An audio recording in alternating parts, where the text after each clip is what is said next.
Good morning. This is Campbell McCrary, Vice President of Capital Markets, Amvest Capital in New York City. Welcome to the Amvest Capital Inc. live webinar with Reyna Silver. Reyna trades on the venture as RSLV, Rio Sierra Lima Victor, and on the OTCQB as RSNVF, Rio Sierra Nevada Victor Foxtrot. We do hope you'll enjoy today's program. It will also be available in replay mode. Very important, please feel very free to send in your questions. Just use the question function of the GoToWebinar control panel. You can also email them in. We will try and ask the questions in real time and incorporate them into the Amvest line of questions.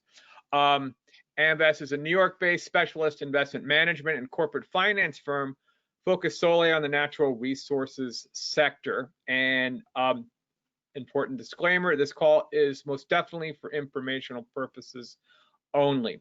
We're pleased to have with us today two gentlemen from Reyna Silver, Jorge Ramiro Monroy, CEO, and Dr. Peter McGaugh, the Chief Exploration Advisor.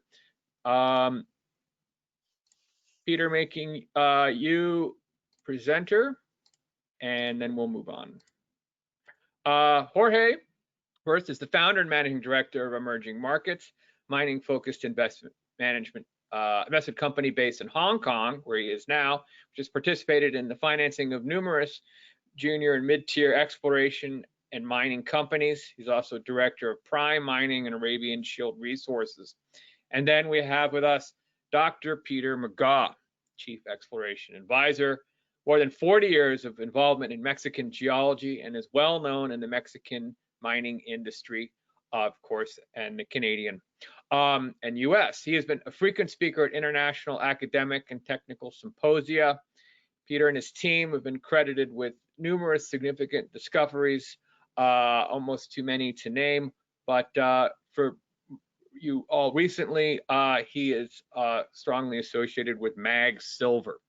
Again, following the presentation, members of Amvest Capital will ask questions of management and any questions that you've sent in. And Peter, if you want to show us your presentation, we'll motor in. Full screen. Well, there we go. All right, guys. Well, thanks a lot, Campbell, for giving us an opportunity to present the company and taking an opportunity to wish all of you a happy new year, and also to thank you for your interest in our company and the support that you have given to the company since we went public. We're a relatively new company. We went public in June 2020 on the back of two assets that came originally from MAG Silver, and these are two assets, Guigui and Batopilas, which were part of MAG Silver's original IPO in 2003. But they're projects that have a longer history connected to Peter McGaugh, who put these districts together in the years prior of MAG Silver going public. And we're the beneficiaries of tremendous work, especially by Peter, over a number of years, and lucky that for the first time these assets are in a company that's well capitalized and has the focus to take these projects forward. So with that, we take the opportunity to start our presentation, and to tell a little bit of the background. And Peter, if you don't mind to maybe move the presentation to page 3, having seen the forward-looking statements. Of course, everybody knows we will be making forward-looking statements in the presentation, and of course do your own research before investing in the company. But I wanted to tell a little bit about why I think we have a unique value proposition. We have been able to assemble a portfolio of assets, all of which have the potential for high-grade silver district scale. I think that has been a strong theme over the career of Peter McGaugh. But when we were putting the company together, we had the good fortune of making the decision to do a deal with Max Silver, where we took two properties that were in, as I mentioned before, in their original IPO. The situation at the time, this was around 2017. Max Silver had just made a significant discovery in Juanicipio, the Valdecañas vein, and the project was made bigger, and at the time Max Silver didn't have the human resources or the capital to focus on these projects, so they were happy to do a deal with us where we were able to raise close to $13 million, of which we still have about close to 12 million actually, and then so we've launched an exploration for portfolio of assets. We have, since we went public, acquired two more projects, which I'll speak to you a little bit more about. We have an exceptional track record of discoveries with Peter and his team and our advisory board, and of course a very strong support from institutional investors and management. We could go to page 4. We have 89 million shares outstanding. We have cash of, it says here 11.5. That's as of last quarter. However, some of the warrants have come in. I don't think we've done the tally. There's obviously, we're drilling at the moment, but our cash position is roughly 11 million, 0.5 Canadian dollars, a market cap of I think the slide is a few days old, about 110 million Canadian dollars. You can see here our shareholder base, and you'll see a lot of institutional names that you'll recognize. If you go to page 5, we have 4 assets in the company. Guigui, which is our flagship asset, and which we are actually drilling. We started drilling it just before Christmas. And this was actually Peter McGough's doctoral thesis, is a CRD target that sits in one of Mexico's largest historic silver districts. We have the Batopilas project, which is another district scale project, a native silver, former silver producer. It was put together for the Max Silver IPO by Peter McGough and some of his business partners. And that is the second project that we acquired from Max Silver. We have the La Reyna project also in Mexico, not too far away from our flagship asset Guigui, a small part of another historic district where we have a project that we'll be looking at exploring in the near future. And finally, we have the Medicine Springs project, which is our CRD project in the state of Nevada, which we acquired recently. And it's geologically very similar to our flagship asset, and it's of course a CRD, which is something that Peter McGough has become, I think I can safely say world-renowned for his thinking around these type of deposits. Peter is making faces. We'll let him explain his background with CRDs when his turn is to speak. If we could go to page 6. Just to tell a little bit about how we stack within the universe of silver equities. One thing that I would say is the silver equities space is very unique. It's very different from gold equities. When you're looking at the gold equities, you'll quickly realize that there's between the ASX and the TSX easily 600-700 companies that are exploration companies looking for gold. When you look at silver equities, looking at exploration, there's really just a handful of names. And then if you take an even deeper look, you'll realize that most of those names are in Mexico. And what has happened in Mexico for the primary silver explorers over the last, let's say, since 2013, when we saw a sharp decline in silver prices, is that there's been very little money for exploration. As a result of that, there are very few new silver discoveries. And so what really drives the price of the stocks in our peer group is when you can deliver to the market high-grade silver results that show the potential for a district-scale project. And my apologies, we believe that our projects have that potential, and very substantially been worked on previously to have a very strong case for a silver project that has a potential for high-grade silver intersects, and the potential in the medium term for showing to the market that we have a silver district scale project. If we could go to the next slide. We have a management team that has a very balanced skill set. We have Peter Jones as our chairman, who is the former CEO of Hudbay Minerals. Myself, I'm originally from Mexico, have been in the capital markets in mining for the majority of my career. And then we have a team of geologists in Mexico, and the majority of the team has been working for both Mac Silver and Peter McGaw, for many years, I think since the early 90s. So it's a very strong team that's working with us full time. If we can go to the next page. I think the majority of you know Peter McGaw, and he will be speaking to us shortly. But just to make a quick introduction, Peter is one of the co-founders of Mac Silver. I think by far one of the most successful exploration companies for silver. Peter has a PhD from the University of Arizona, and coincidentally, his PhD was done on the Guigui project, which is a project that we have now.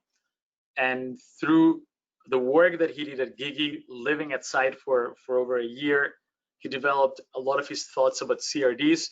CRDs, of course, are a type of silver deposit in North America that has been known for a long time, but that Peter created a model that has been used as a guide for the discoveries he has done for Mac Silver, but also for other companies have used that model as well. Peter was a recipient of the 2017 PDAC Thayer Lindsay Award for the Juanicipio deposit in Mexico. And so we're lucky to have him as our main technical advisor, and his team, who are doing a fantastic job for us on the ground. So with that, Peter, I'd like to pass the baton to you and take us through the rest of the presentation. Well, thank you, Jorge. I assume I can stop blushing here in a minute or two after that marvelous introduction. So Guigui, which is where we are drilling right now, is basically the heart of, we're looking for the heart of Mexico's largest carbonate replacement system. Until 5 years ago or so, nobody really knew that much, cared that much about carbonate replacement deposits. That changed radically when South 32 paid 1.3 billion US for Arizona mining to get the Taylor Manto. And of course, we've been working with these things for quite a while.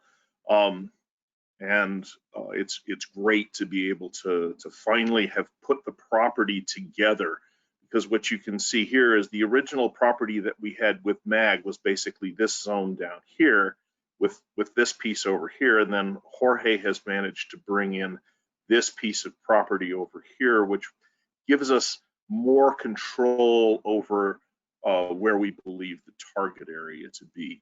Sadiolali is Mexico's largest carbonate replacement system, produced more than 500 million ounces of silver, 4.2 million tons of lead, 3.6 million tons of zinc, and that's at a grade of about 10 ounces silver, 8% lead, and 7% zinc. The important component of our exploration here is that came from this part of the district over here.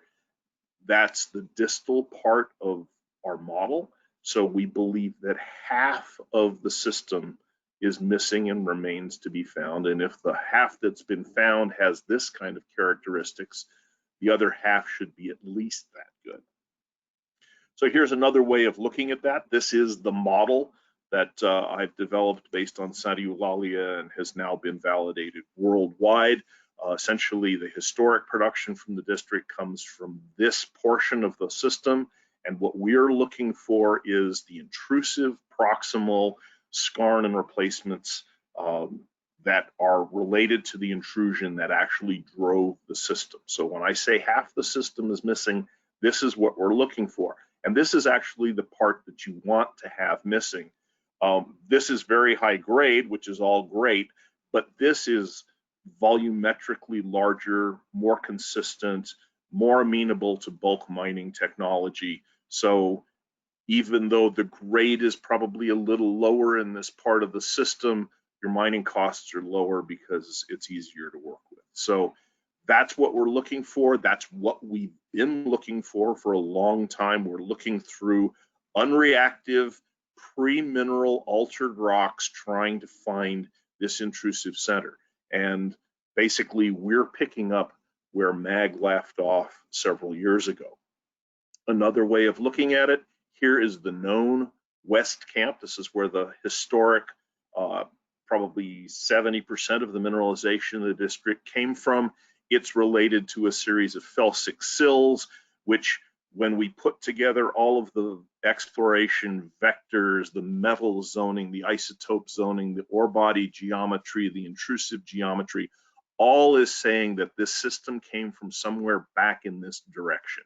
So here's those pre-mineral altered volcanics that we're trying to look through. Conceptually, this is our target. And basically our project with the additional claim covers essentially the entire target.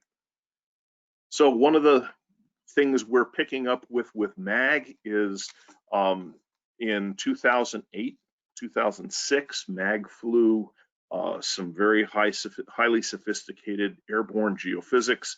It was MAG, it was EM, and partially because we never had this piece of property here under control, and partially for reasons that had to do with Mexican politics and a big government claim that was put down that covered the eastern part of the district here. None of the anomalies that were presented or discovered in the process of this airborne survey were ever drilled. And you can see very strong linear features showing up in this particular case in the reduced to poles magnetics. Things like an intersection like that between two major linear trends which coincide to the linear trends that control the structural control on known mineralization in the district. Those have never been drilled. So that's actually what we're in the process of doing right now. This shows you the historic drilling that has been done in the area. There's only 4 holes in this general western part of the district. There's several holes over here in the eastern part of the district. That's where we actually got some pretty good numbers following the continuation of the structure that controls the San Antonio mine. But we think the bigger part of the system is over here. These green symbols are the holes that are the pads that are permitted and the potential holes that we're drilling. That intersection that I just showed you between the 2 geophysical anomalies is right here. But we're focusing here to begin with because in this area, we can take that projection of the mineralization from the West Camp. It comes right down through here. We see structures on the surface that follow that. They have alteration associated with them. There's surface sampling that gives us geochemistry off those structures. We have satellite imagery that shows combined alteration mineralogy here and also in this area here. I'll show you in a minute. And also picks up a number of additional geophysical anomalies that were found in the EM and also in the MAG. So basically, we're starting with the targets where we have the most of these stacked up on each other, and our plan is to drill these sequentially over the next several months. So the drill rig is out there turning on the property now. This gives you an idea of what the topography looks like. And here is that area that we're talking about. Here's some of those structures that you can see coming through here, north-south, northwest, southeast, northeast, southwest, all coming into this area where we have these overlapping and combined alteration mineralogy anomalies, and you can see these very strong trends showing up in the geophysics as well. So this is the first area we'll drill. We'll drill this area here second because we have a combination of surface features and the geophysics, and then we'll get over to drilling this cross-shaped anomaly that I showed you a minute ago over here. So that's the plan. We've got I shouldn't have moved forward that quickly. So we've got a program for 10,000 meters of drilling out here. That's going to take us several months to accomplish. These holes are 100 and 1,200 meters deep. Remember, we're looking for that intrusive center first. We're not looking to drill off a resource. We're looking to find the center of the system and then work around that. So our goal is to find the mineralization, track it back to the source, and then start worrying about whether we can drill off a resource. We hope that the drilling continues to advance. As Jorge said, we started right before Christmas. We've taken a break for Christmas. They've started back up again. So we don't really have an idea how long it's going to take to complete the holes, partially because we're on the first hole, and the first hole always takes you longer than the rest of the holes are going to. And then there's also the reality that most of the assay labs in the world are stacked up, and it takes a couple of months to get things through them at the moment. So I'm just saying that so that you don't have the expectation that there's going to be immediate results released from this project. So moving to the Batopilas district, this is a district scale former producer out in the Sierra Madre. It's about an 1,100, 1,200 hectare property position, covers a good percentage of the historic Batopilas native silver district. This is one of the few districts in the world where the major primary mineral is native silver. This can be up to 75%. From 1882 to 1913, 90% of the ore that was mined and processed in this district ran better than 2% silver. Ore bodies basically consist of Brillo pads of crystalline native silver. So the work that we did with MAG was focused on understanding the district geology, the geometry of the mineralization, and the relationship of the various deposits to where the possible source was. We did have some drilling success. Back in 2005, we cut a narrow brecciated structure, 20 centimeters, but it ran 19 kilograms per ton of silver. So that's 614 ounces. And you could actually dilute that out to a pretty reasonable mining width and still have extremely high grade. Our goal at that point was not to try to drill off resources. We were trying to identify, we were trying to understand the geology of the system and the distribution of the silver. So for example, that hole has never been offset. This gives you an idea of how productive this district was historically. Starting back in the 1600s, this district produced about 300 million ounces of silver. This is 1 month's production in 1906. That's more than 350,000 ounces of silver. Each one of those bars weighs 43 kilograms. And as I said before, the mineralization occurs as pods of crystalline native silver distributed along very persistent structures that pinch and swell. So it can go from a couple of centimeters of calcite to 2 meters of massive silver, and then back to a narrow vein of crystalline silver. The principal axis of elongation on these is a fairly high angle, so you can think of these as almost carrot-shaped bodies within these structures. Very few other minerals present, a trace of zinc, a trace of lead, and in certain parts of the district, a trace of gold. So this is our property package. These red lines show the known veins. These were principally mined from the surface during the Spanish era. And then during the late 1800s, the Batopilas Mining Company came in. They came in with the plan to drive a tunnel on the west side of the Batopilas River, runs right through here. So the plan was to drive this tunnel and come in underneath all of these veins, headed all the way out to the western part of the district.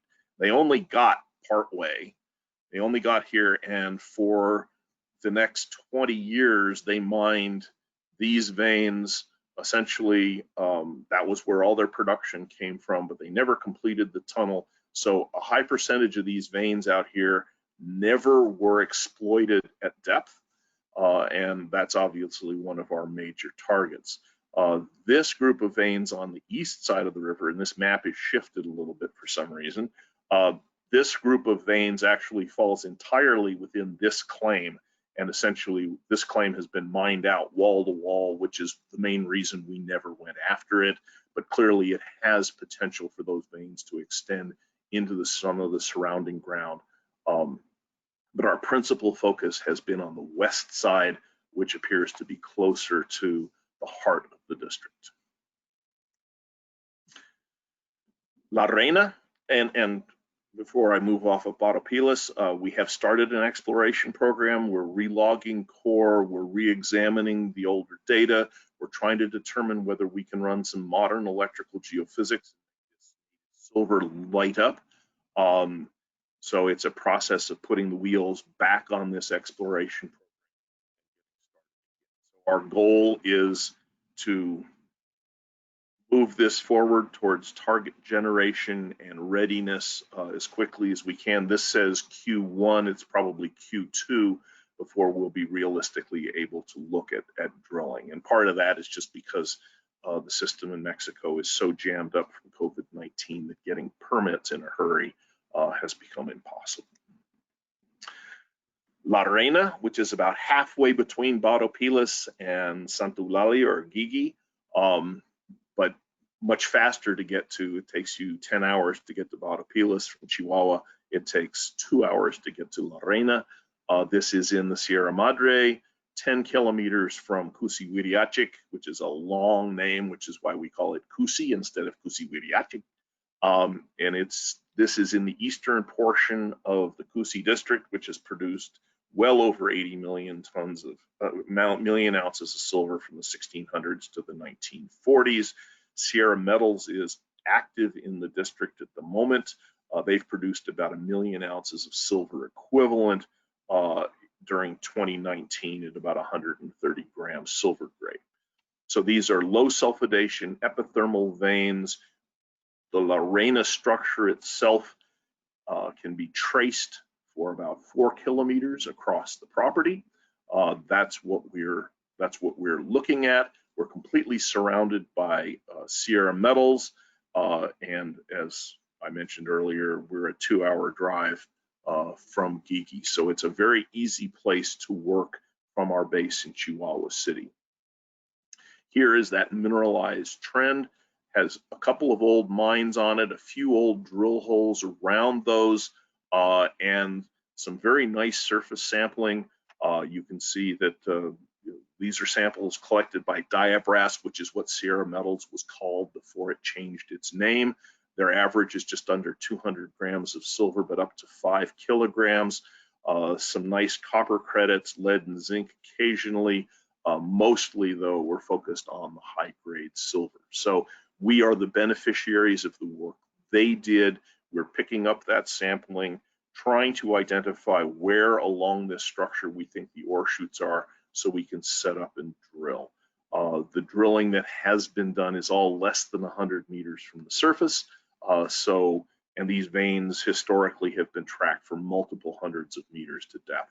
So that's our goal, is to see if we can find something along that structure. The fourth project, which is in many ways has a lot more work on it than anything except perhaps Guigui. This is located near Elko, Nevada, out in the Ruby Valley, which is a famous area for exploration because the Carlin Trend comes through more or less like this. We optioned this from Northern Lights Resources, large regional structures. There's a number of other CRDs on that structure. Good evidence for high silver grades from historic mining. dump and rock chips of what was left behind, running over 400 grams silver.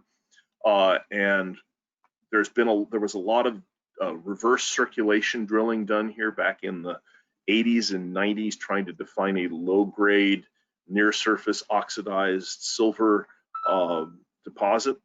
They actually got a 43101 resource on it, but we're convinced that that represents leakage from something deeper in the system, and so that's what we're going after. Because they drilled it with RC and sampled on essentially 1.5 meter or 5 foot intervals, we think they took a lot of values like this and diluted them to substantially lower grades. And of course, they lost all of the structural information that tells you what there is to follow back towards the source. So a lot of work has been done by the guys we got this from, a lot of surface work, a lot of rock chip sampling, lots of samples over 100 grams silver, maximum of more than 550. They did a big ionic leach soil survey, so we have a very large surface zoned geochemical anomaly that we're working with. And of course, there's all this older RC drilling, all focused in this area right in here with a few scattered holes in other places. But this is where they tried to develop, or they did develop a resource. Again, we think that represents a relatively small part of the system. I mean, one of the things we've done with our initial recon is we came out into this Silver Butte area down here, where you can see they had some very nice silver numbers, 444 grams, 560 grams. So some of the highest silver grades are down here. And on our initial recon, we discovered that, contrary to what people had thought before, they had said that the source of the system was up here with the fluids moving in this direction, interpreting a heat source up here. We actually found mineralized skarn on some of the old mine dumps out here, which tells you you're looking at a heat source down in this area. We also recognized that one of the principal alteration styles here is a multi-stage jasperoid, which is very well developed in this area right in here, but we also found it as much as 3 kilometers outside of the area of the historic work. So what we recognize is this district appears to be a lot bigger than people thought it was, and so we're sort of trying to recalibrate, step back off, see how big this forest is before we get focused in on the trees. Just because other people have done a lot of work here does not make that the center of the system. So, you know, we could drill this tomorrow if we wanted to, but we want to make sure we're drilling in the right place. This one's a pretty exciting project in terms of making a major new district scale discovery in an area where previously it was thought to be shallow, low grade, open pitable kind of stuff, which in the world of silver, in my opinion, almost never works. So the catalysts for Reyna over the next few months, we've started our 10,000 meter drilling program. We're just getting started, so that will be unfolding over the next several months. We are defining drill targets at Batopilas, doing detailed mapping, channel and chip sampling, relogging, reanalysis of MAG's work, reinterpretation of existing geophysics, and we've done a satellite aster and worldview 3 hyperspectral imagery analysis out here. So we expect to be drill ready by Q2. Then it's a question of how long it takes us to get the permits. We are building on the extensive surface and chip sampling at La Reyna. We're getting the detailed mapping underway. I think Q2 2021 is perhaps a little optimistic for La Reyna. Again, it mostly depends on COVID-19 and the Mexican government. Medicine Springs obviously is not in Mexico, so it's COVID-19 dependent to some degree, but much less so. It's a remote area, many fewer chances of actually encountering people. And of course, you're dealing with the US government on BLM land, not Forest Service, which is a good thing. So we're redefining the extent of mineralization and evaluating existing targets. They're currently permitted for 5,000 meters of drilling. So I expect we will put some holes into the area that's already permitted. We just want to make sure that we're not overlooking an important area and putting our eggs in the wrong basket in this project. So I guess it's going to be time to turn this back to Jorge, but why do you invest in Reyna? High quality assets, projects moving forward, Guigui and Batopilas. Our focus is on district scale, high grade silver potential. At the risk of thumping my own tub, we do have an exceptional team. I'm really proud of the guys I've got working for me in Mexico. They've been working for me for a long time. One of the realities, of course, of COVID-19 is that I'm trying to do exploration remotely. They're actually on the ground, and I'm very comfortable with their abilities to look for and find the kinds of things that I would look for. And from the business side, Jorge's done a great job of building us a strong balance sheet to support really meaningful exploration programs across all projects. I kind of use a rule of thumb that says to determine whether you're in a district scale play that has real value, you're probably looking at having to put a minimum of $5 million into it. So we're in the position to be able to do that for the projects that we believe really merit it. And I guess with that, I will ask Campbell to take me out of control, and we'll move on to the questions. You're always in control. Why don't you just leave a slide up? This is a good one. So. Hello? Can you hear me? Peter? Can you guys hear me? Yes, I can hear you. Yeah, okay, so Peter, just leave that slide up and we'll circle back to him. Let's jump right in. Touched it, but just focusing in again, the sort of short-term expected achievements, milestones before the next financing. Could you just summarize that again? Yeah, so maybe I can take that question, Campbell. And the first and foremost is this drilling at Guigui. We're doing 10,000 meters. We just started before Christmas.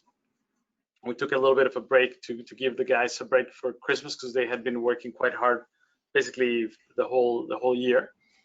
And that as Peter mentioned, because we've just done the first hole, we'll see how long the whole program is going to take.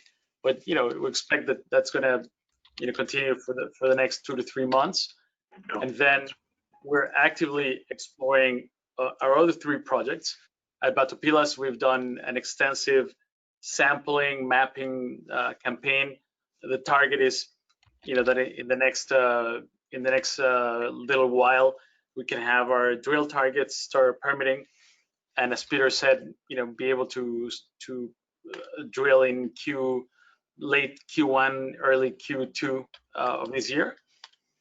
The same for Medicine Springs. We did a first round of exploration just before Christmas, focusing on mapping and sampling, and then now we want to move into the kind of work to determine our drill targets. We do have permits in a big part of the property. If we have to permit additional areas, we will do so, but also expect to be in a position to drill somewhere in Q2 of this year. And then in La Reyna, we're in the process of getting our access permits. We've done a little bit of sampling and recognition, but now we're negotiating our access permits with the surface right owners. As soon as we get that, we're going to do a 2-month project focusing on detail mapping and sampling. That project has some very clear targets, and also we have started the process of reaching out to our neighbor to see if we can make the project bigger than it is. So the first and biggest catalyst is our drilling at Guigui, but we will also, my goal is that by half of the year we'll be in a position to be, if not already drilling, drill ready in all of our projects. And I think that's very unique. Peter mentioned about our cash position. we have a very strong budget, even after doing drilling in all 4 of our properties. Do this first round of drilling, we'll still have a very strong position left. And we do have a lot of warrants that are in the money, and over the last few months, some of those have come in. So our cash position has remained, quite steady throughout ever since we went public. So we feel like we're in a good position.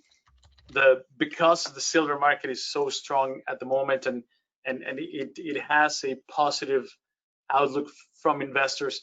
We think the biggest asset that our company has is our intellectual capital, obviously from Peter, but also from our advisory board. And as Peter mentioned, the technical team on the ground is just really exceptional. All of them, very motivated, very capable. And so we think that our money goes a long way to create the initial, let's say the initial pass on each of our assets, and then we'll see, where the market's at and how are the results of our initial exploration, and see how we keep growing the company. But really, I did want to convey, Campbell, the message that we're in a very strong position, both in terms of our plans to move forward and our cash position. Okay, excellent. How deep will the skarn be located? Peter, did you get your audio back? I did get my audio back. Very good. It timed out when I was talking and didn't realize it. I'm not sure I know exactly how deep the skarn is. That's why we're drilling. It could be 500 meters below the surface. It could be 800 meters below the surface. And where we find it doesn't mean it won't get closer to the surface. We don't really have a basis for making that kind of a guess yet. That's why we're drilling. I've never gotten a good definition for the layman. What could you describe what skarn is? It's thrown about, but no one seems to tell me what it is. Okay, so skarn is one of the products that it's an alteration that product happens when you have an intrusive emplaced into a carbonate rock, limestone or dolomite, and that intrusive emanates silica-rich fluids that react with the limestone to create a group of minerals we call calc-silicates, which just means they have calcium and silica in them. So you make a massive rock composed of garnet and what are called pyroxenes, and that's skarn. And then typically that happens as the temperature is rising. So you've taken a hot body of rock, you put it into host rock, it heats up the rocks around it. As the temperature is going up, you form skarn. As the temperature starts to drop, the chemistry of the system changes, and that's when the fluids that have the sulfides in them come out. And so those fluids then superimpose sulfide mineralization on top of the skarn, and then those fluids sometimes keep going past the limit of the skarn and deposit simply as massive sulfides. And by massive sulfides, I mean ores that consist of nothing except galena, sphalerite, and pyrite, the principal sulfide minerals that make up these deposits. So skarn is alteration. Mineralized skarn is skarn that has seen the effects of a superimposition of sulfide. And all of this happens in close proximity to the intrusion, which is driving the system. So, and it means more silver. Yes. Okay. Excuse me. Moving on. How does COVID affect your operations? Maybe I can. Oh yeah. Do you want me to take it, Peter, or do you want to? Yeah, I've got lots of questions, so we'll just. Sure. I mean, maybe I can. Go ahead. If you missed something, Jorge, I'll jump in with what I think you missed. I mean, I can tell you, Campbell. I'm obviously day to day speaking to our team. I would say it's been incredibly generous to us so far. Yes, it has delayed certain aspects here and there, but frankly speaking, it has allowed us. The Mexican government has allowed us to move ahead with our projects. we are very careful. I was able to discuss with our team, as we started our exploration campaign. We have an exploration manager. His name is Rene Ramirez, and he devised together with the drill contractors a very a program for COVID that's very solid. But interestingly, there weren't any requirements from the government, and the government in Mexico has basically taken the approach of just letting people move about.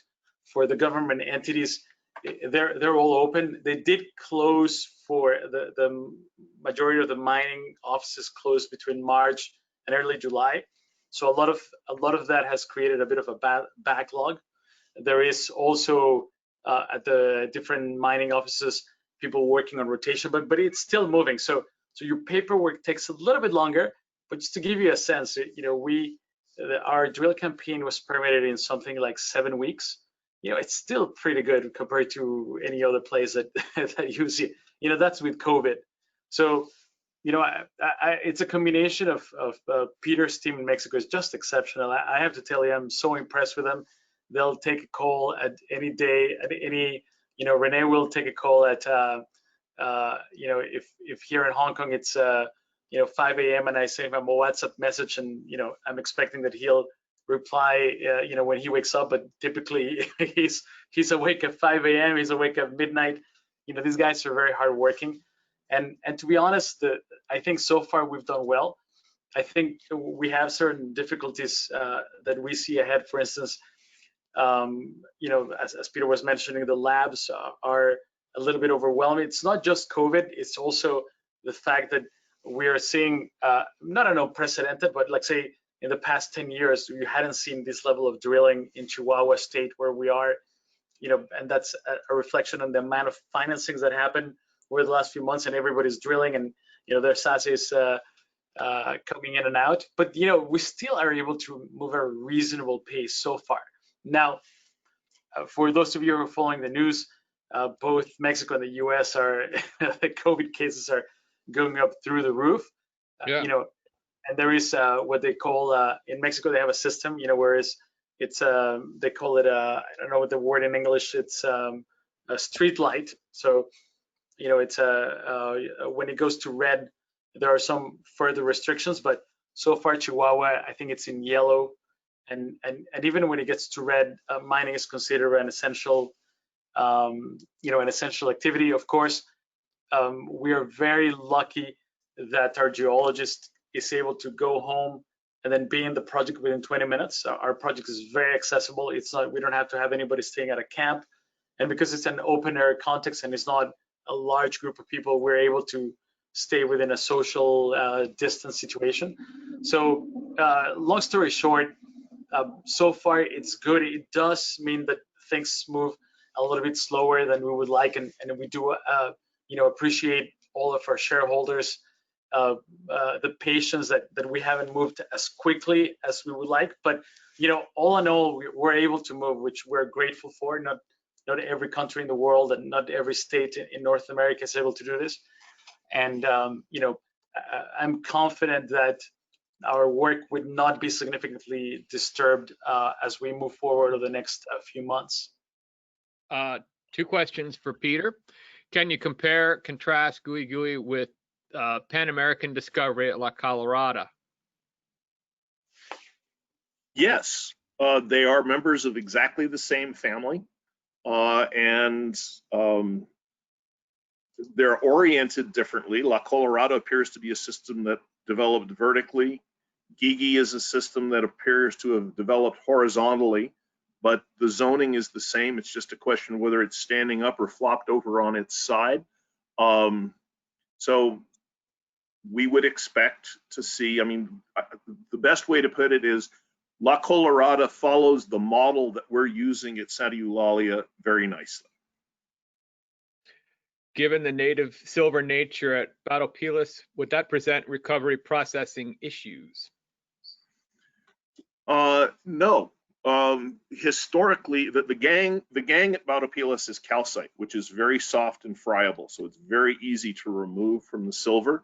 Historically, all they did was essentially bash it with mechanized hammers, which knocked off the calcite, and then they were left with big wads of silver, which they put into a furnace and melted and then poured into ingot mold. So today we would probably be a little more sophisticated about doing it, but with that kind of native silver and that kind of quantity, it's basically a gravity separation that you go through. So it should be a very, very easy, straightforward, and very low toxicity kind of recovery method. Okay, thanks. Gabe? Thanks, Peter and Jorge. Yep. So I'm just gonna ask two questions because we're a little low on time. But at Guigui, since you're kind of testing the geology, what should we be looking for sort of on this side of the table in terms of keeping up with the success of the work? Obviously, you're going to be press releasing stuff, but what's the thing that we should be really looking for here in this next program in terms of to define success?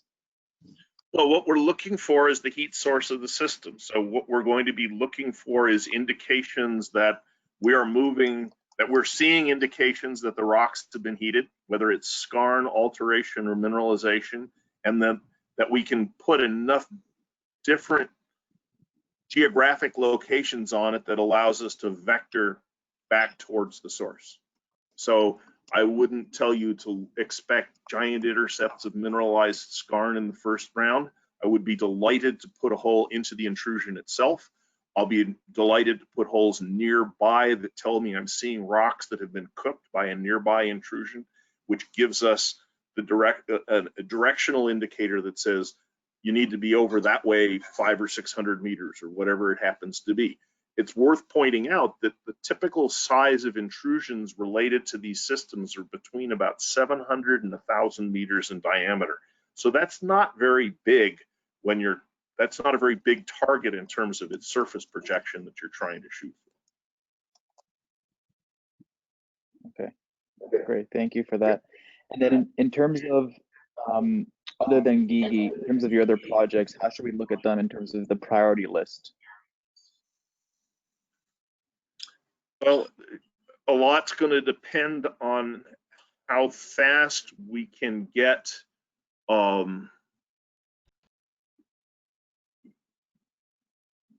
we're permitted already to drill extensively at Medicine Springs. We need to get a feel for where we are with respect to what really is the center of the system there. And to some degree, the same is true at Batopilas. So for me, the targets that I would like to see attacked over the next 6 months in order would be getting some holes into Batopilas, getting some holes into Medicine Springs, and then ultimately getting some holes into Reyna. Reyna is very straightforward in terms of what to do to drill. As Jorge mentioned, it's a question of getting the surface access stuff sorted out and negotiated so we can actually drill there. And Gabe, maybe I can add one more comment on the topic. And one of the things that we realized as the silver market started to become very strong is for all these projects, this initial kind of work that Peter and his team are really just exceptionally good at. It's very low cost exploration and very, very high impact, in the sense that we take projects that haven't had, let's say, a very strong look at and a very sort of you haven't had extensive mapping, the whole idea of the project. That actually doesn't cost a huge amount of money. It involves satellite images, interpretation, mapping, and I think Peter and his team are exceptional at that. So we've recognized that we can add a tremendous amount of value to each of these projects without spending a huge amount of money. And then ultimately, we do have the capital to move them forward. We have a strong market cap, so that if even if multiple of our projects yield exceptional resources, we would be able to finance ourselves in a way that's not dilutive, and we can take the projects forward. Of course, we always have the option to JV with other companies to spin out.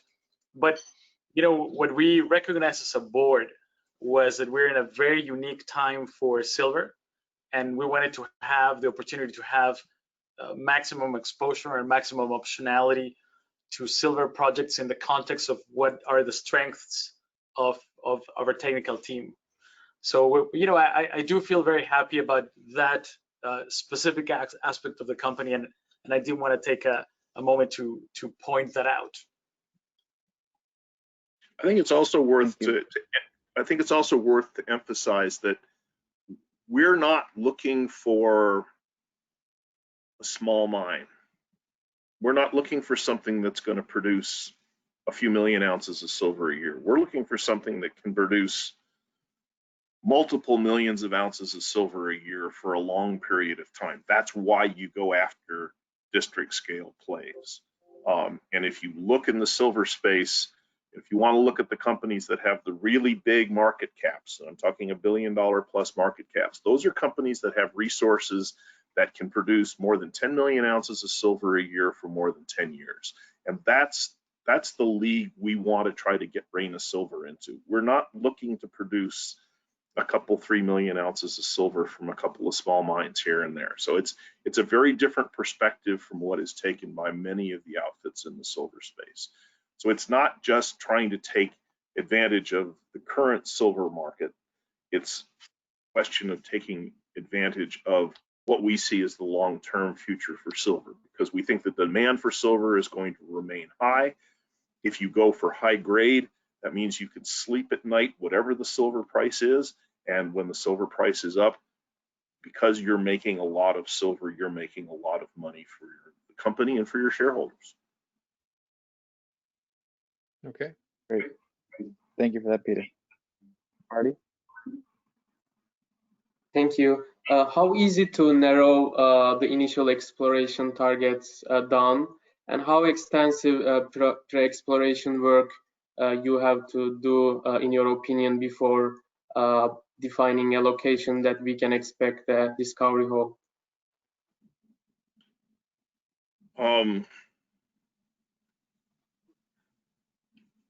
That's a difficult question to answer, because you're basically asking me what I think the results of my exploration program are going to be before I've really gotten to the point where I know where I want to put my drill holes.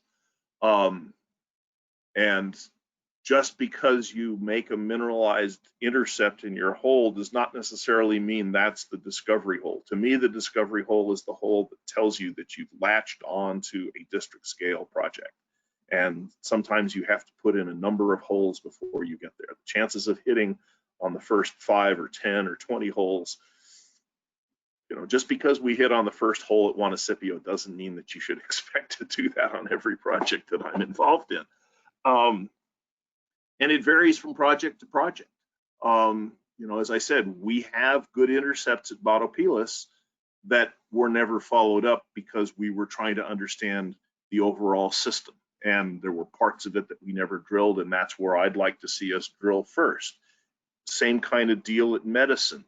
We need to understand the overall, we need to understand how big the forest is before we go after the trees, is really what I'm saying boils down to. And so it's a question of, in Medicine, we have to wait for the snow to melt so we can get out and do the work. We're already rolling on the projects in Mexico, so that's all moving forward. And we obviously have the financial backing to keep rolling. So I don't want to give you dates that I'm not entirely in control of, is a lot of what I'm saying. I don't want to set up expectations that I'm not entirely in control of realizing.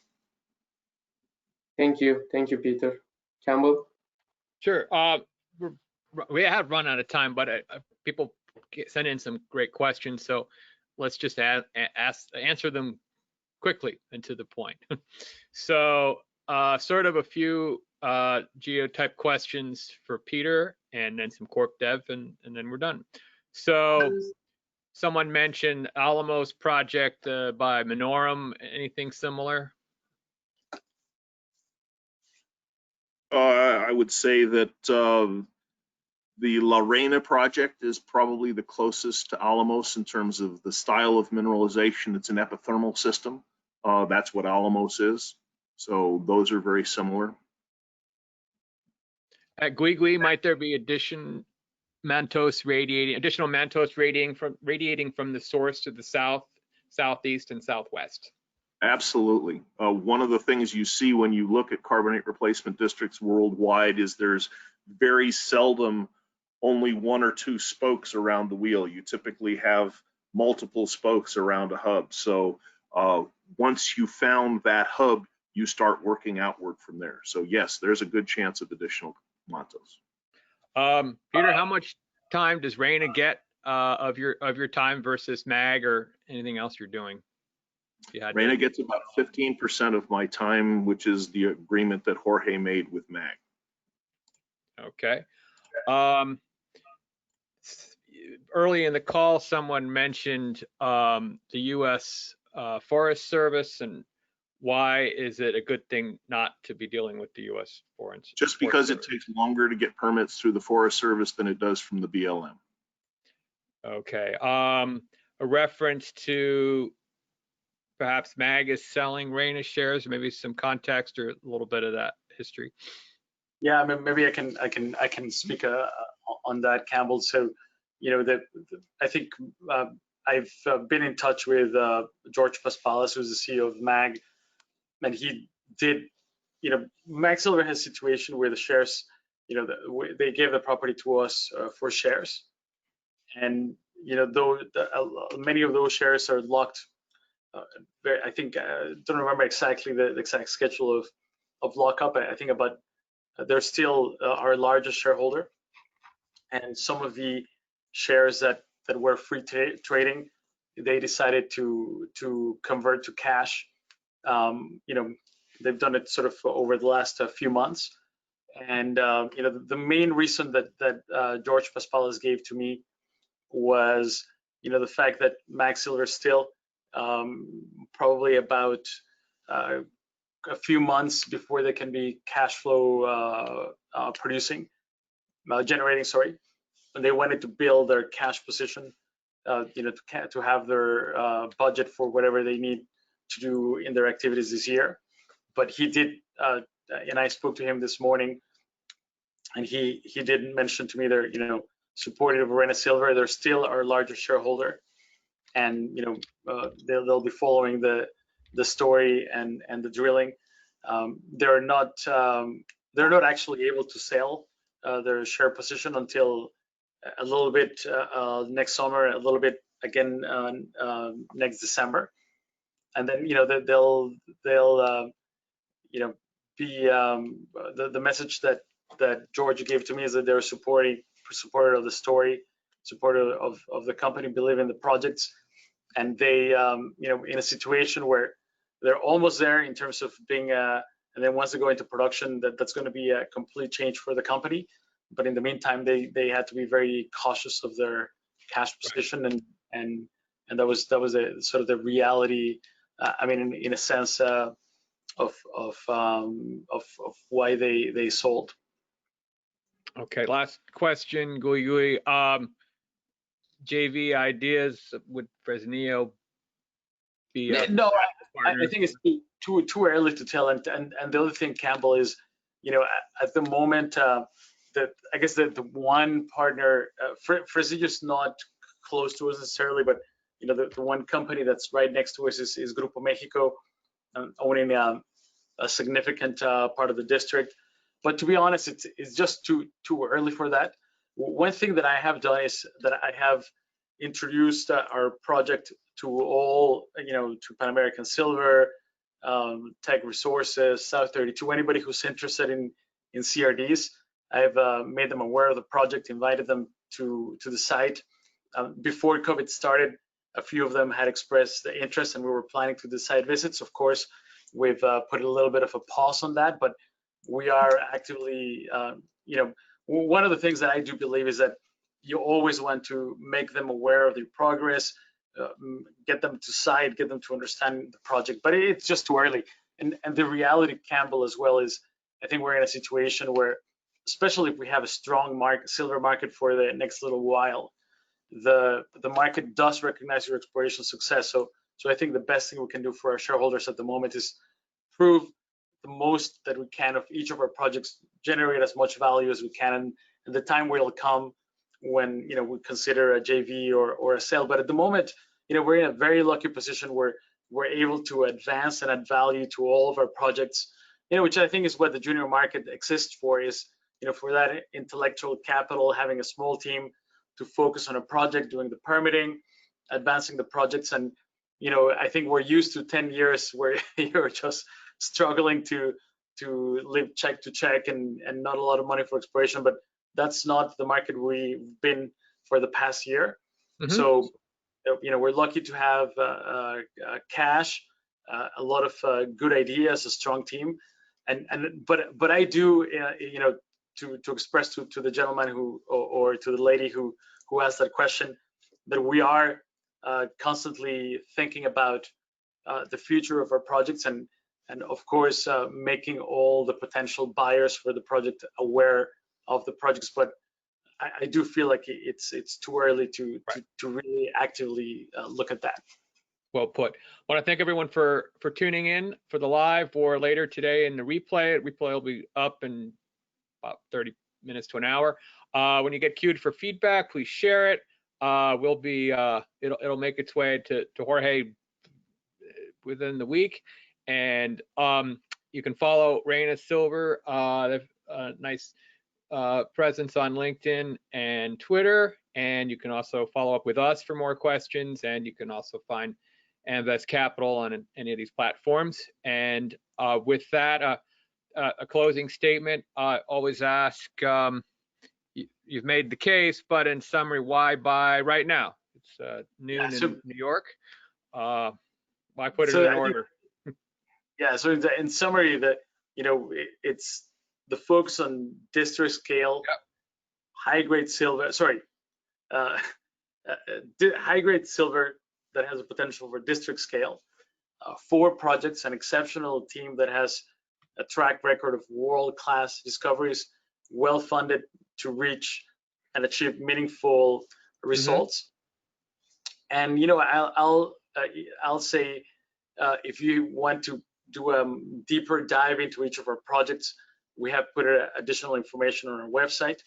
If you want to write to me directly or to Peter, my email is jorge@reynasilver.com. It's in the slide that you put there, and we'll be very happy to to walk you through the case for the company. And then I would also encourage you to look at the comparable table that I put in the presentation. Of course, there's maybe another dozen silver companies, but you have the great advantage that the universe of stocks is relatively small, and you can compare and contrast and gauge valuations.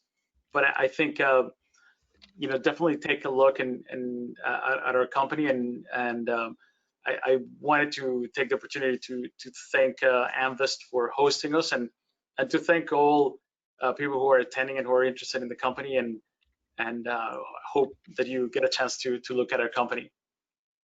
Campbell, I have a shorter and more immediate answer to your question, which is we have a drill rig turning.